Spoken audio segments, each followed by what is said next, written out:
बोला बोला बाबा हरिहर नाथ की।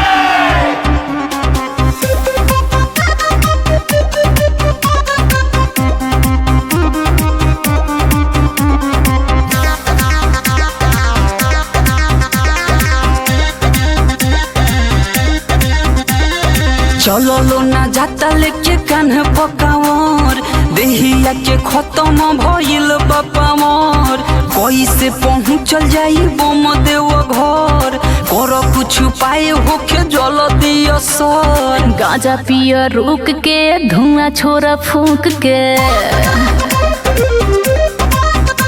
मिजाज टाना टन रही चल बना झुक के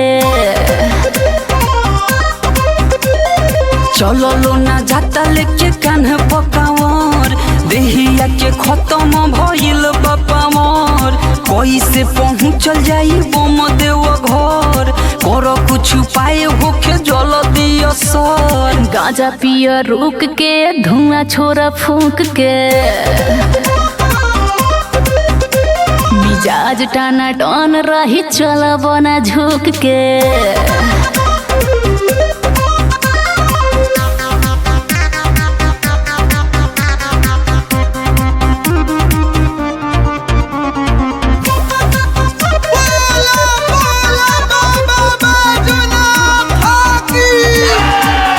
सगरी हरानिया थकान जाई मिट्टी बाटे पर सीध यहाँ भोला जी के बूटी तेरी जनी कर चिलम केने बानी कालो लेके महाकाल के नाम तू धारा लो गांजा पिया रुक के धुआं छोरा फूंक के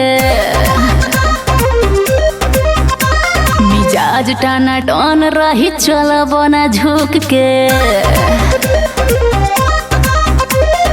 चलो लो ना जाता लेके कान्हे पकावर देहिया के खत्म भइल बापा मोर कैसे पहुँचल जाई बम देव घर कर कुछ पाए होके जल दिया सर गांजा पिया रुक के धुआं छोरा फूंक के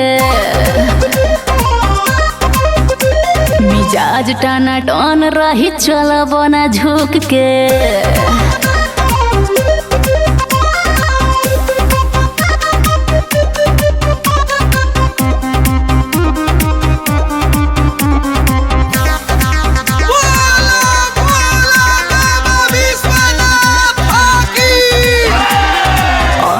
शरारती हो जाई मन खुश भगती के भाव होखे लागी महसूस धीरज लाल याद के इहे बाटे मन हो जल्दी पहुँच के कोइल जाओ दर्शन हो गांजा पिया रुक के धुआं छोरा फूंक के मिजाज टाना टन रही चल बना झुक के चलो लो ना जाता लेके कान्हे पकावर देहिया के खत्म भइल बापा मोर कैसे पहुँचल जाई बम देव घर कर कुछ पाए होके जल दिया सर गांजा पिया रुक के धुआं छोरा फूंक के मिजाज टाना टन रही चल बना झुक के